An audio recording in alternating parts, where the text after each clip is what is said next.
بکا نہیں بلکہ بکا لکھا ہوا ہے، اور بکا بھی حروف جارہ کے ساتھ ہے، اور اس کا بھی ترجمہ ہوگا، جبکہ اس آیت سے اگلے والی آیت میں بتایا گیا ہے کہ فیہ آیات بینات، یعنی البیت میں آیات بینات ہیں، اور آیات بینات الکتاب میں ہے، الکتاب ہی بکا ہے۔ سوال نمبر 4 ہے، مترجمین لکھتے ہیں کہ اس گھر کی جگہ تجویز کی تھی کہ میرے ساتھ کسی کو شریک نہ ٹھہرانا۔ دوستو، یہاں سے یہ پتہ چل رہا ہے کہ جگہ تجویز کرنے کے بعد کہا جا رہا میرے ساتھ کسی کو شریک نہ ٹھہرانا۔ سوال یہ ہے کہ یہ کون سی جگہ ہے جہاں پر اللہ کے ساتھ شراکت داری ہوتی ہے، اور وہ بھی جگہ تجویز ہونے کے بعد، جگہ تجویز ہونے سے پہلے کا لکھا ہی نہیں ہے ان کے تراجم میں۔ اور یہاں سے تو یہ بھی پتہ چل رہا ہے کہ شراکت داری ہو سکتی ہے اور ہوتی ہے، وہ بھی جگہ تجویز ہونے کے بعد، جگہ تجویز ہونے سے پہلے ہرگز بھی نہیں ہوتی، اس سے روکا جا رہا ہے۔ لہذا دوستو، اگر ہم مروجہ جس کو یہ لوگ کہتے ہیں کہ یہ ہے جی بیت اللہ، اگر اس کو دیکھیں تو وہاں تو غیر اللہ کا لٹریچر دن رات پڑھایا جا رہا ہے، اور اسی کے مطابق جو عمل ہو رہا ہے اس میں بھی جو پڑھتے ہیں وہ بھی غیر اللہ کا لٹریچر ہے، یعنی شراکت داری ہی شراکت داری ہو رہی ہے۔ بھلا یہ کیسے ہو سکتا ہے کہ کوئی آدمی کسی آدمی کے گھر میں جائے اور وہاں وہ باتیں بتانا شروع کر دے جو اس کی ہے ہی نہیں؟ لہذا ایسا کرنے والا جو کر رہا ہوگا کہ دوسری باتیں جا کے بتا رہا ہوگا یا دوسری کتابیں پڑھ کے سنا رہا ہوگا دوسرے بندے کے گھر میں، تو جس کے گھر میں پڑھی جا رہی ہوں گی وہ اس کو ویسے ہی گھر سے نکال دے گا اور کہے گا نکل جا بھائی یہاں سے، یہاں تیرا تعلق نہیں، راگنی سنائی جا رہی ہو ہمیں۔ لہذا دوستو، یہاں سے یہ پتہ چلا کہ بیت کی جگہ تجویز ہونے کے بعد شراکت داری ہونے کا خطرہ ہے، ہوتی ہے۔ لہذا دوستو، ہم مزید آگے بڑھتے ہیں تو سوال نمبر 5 ہے، لکھتے ہیں میرے گھر کو پاک رکھو۔ دوستو، گھر کو پاک کیسے رکھنا ہے؟ پاکی کیا چیز ہے؟ کیا جھاڑو پوچھا لگا کر پاک کرنا ہے یا پانی سے دھو کر صاف کرنا ہے؟ اور نمازی قرآنسٹ اس آیت پر عمل کر کے کیوں سعودیہ جا کر گھر جس کو یہ کہتے ہیں کہ یہ اللہ کا گھر ہے اس کو پاک صاف کیوں نہیں رکھا؟ اور یہ آرڈر بھی ہے اس ترجمہ کے مطابق، لہذا آرڈر پر عمل کیوں نہیں کر رہے؟ جبکہ البیت جو ہے اس پر لیکچر پوری سیریز ہمارے یوٹیوب چینل پر موجود ہے، اس کا جائزہ لیں۔ یہ عمارت یا گارے مٹی کی کوئی بلڈنگ ہے ہی نہیں الکتاب کے مطابق۔ لہذا دوستو، اسم مکان نہیں ہے البیت، لیکن اس کو بھی ایک روم بنا دیا گیا اور اللہ کی طرف منسوب کر دیا گیا، جبکہ یہ اسم مکان نہیں ہے۔ اور ویسے بھی اگر اسم مکان ہوتا تو تب بھی الکتاب اسم مکان اگر ہے بھی تو اس کو کوئی جگہ لیتی ہی نہیں ہے۔ لہٰذا ہم آگے بڑھتے ہیں تو سوال نمبر 6 ہے، طواف کیا ہے؟ طائفین کون ہے؟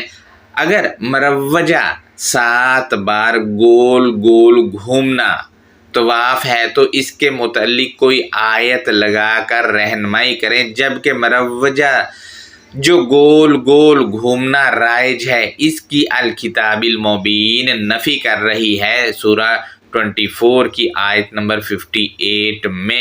سوال نمبر 7 ہے، عبادت کے لیے کھڑے ہوں القائمین کے معنی بھلا یہ کیسے ہو گئے؟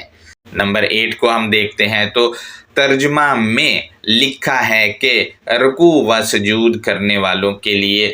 دوستو، یہاں مترجمین نے رکوع و سجود لکھ دیا ہے۔ میں سوال پوچھتا ہوں کہ یہ کیوں لکھا ہے جبکہ آیت کے متن میں رکع سجود لکھا ہوا ہے جو کہ مرکب توصیفی ہے، اور مرکب توصیفی کے درمیان واو نہیں لگتا اور نہ ہی اور ترجمہ میں لکھا ہوا ہوتا ہے۔ آپ دیکھ لیں ان لوگوں کے خود تراجم اٹھا کے مرکب توصیفی کے سینکڑوں ہیں، کہیں پر بھی اور یا واو نہیں لگایا۔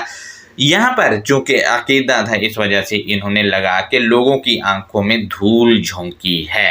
لہذا دوستو یہ کچھ چیزیں تھی جو میں نے آپ سے شیئر کی ہیں۔ اب آیت کی انڈرسٹینڈنگ کو دیکھتے ہیں تو سورہ 22 جو کہ سورہ الحج ہے، اس کی آیت نمبر 26 اس میں لکھا ہے کہ وَإِذْ، اور جس لمحے، یہاں پر آپ دیکھیں تو اس میں اس ہنگامی حالت کا قرینہ ہے، یعنی یہ عمل اب بھی ہو سکتا ہے، کسی بھی وقت، کسی بھی لمحے اور آنے والے دنوں میں بھی ہو سکتا ہے، لیکن ہمارے یہاں اس کو ماضی سے نتھی کر کے ہزاروں سال پیچھے لے گئے، جبکہ اس ہنگامی حالت کا قرینہ ہے کسی بھی وقت۔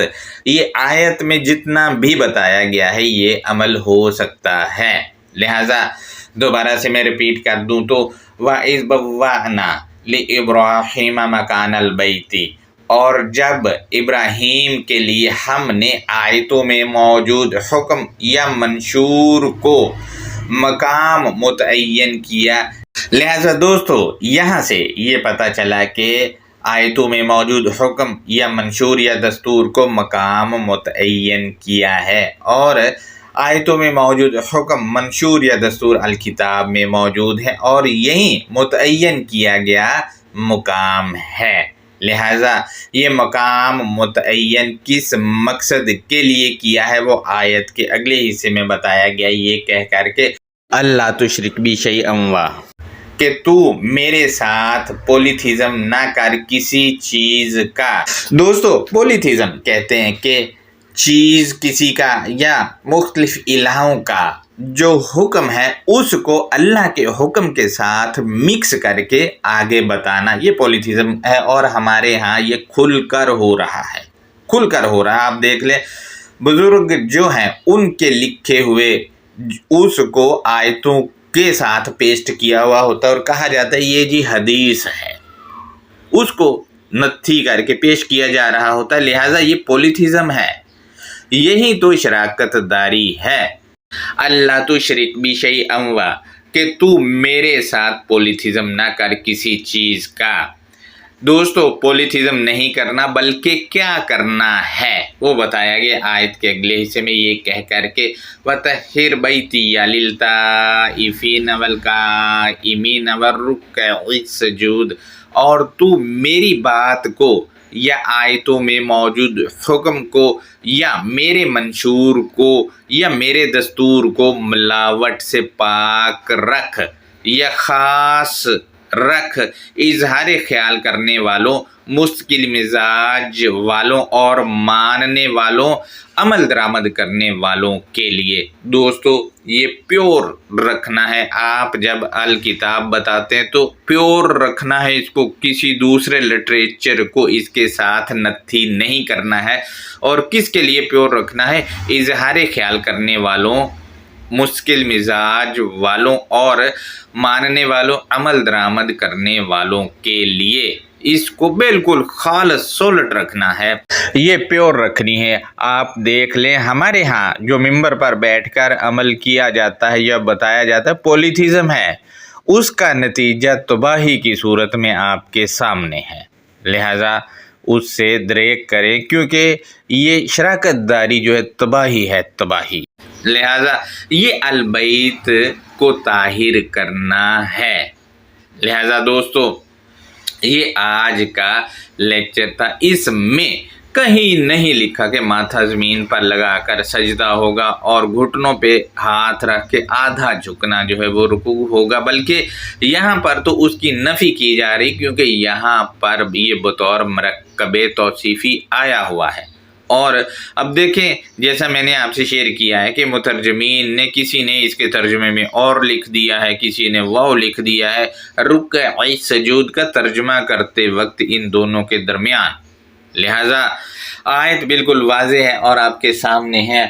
البیت یہاں پر آپ دیکھیں کہ یہ معرفہ ہے اور خاص ہے۔ یہ معرفہ ہونا بتا رہا ہے کہ لوگوں نے بیت اور بھی بنا رکھا ہے، لیکن یہ وہ والا نہیں ہے، یہ الگ ہے اور ال کے ساتھ ہے، خاص ہے یہ۔ لہٰذا یہ ہمارا آج کا لیکچر تھا۔ اپنا بہت زیادہ خیال رکھیں۔ اللہ حافظ۔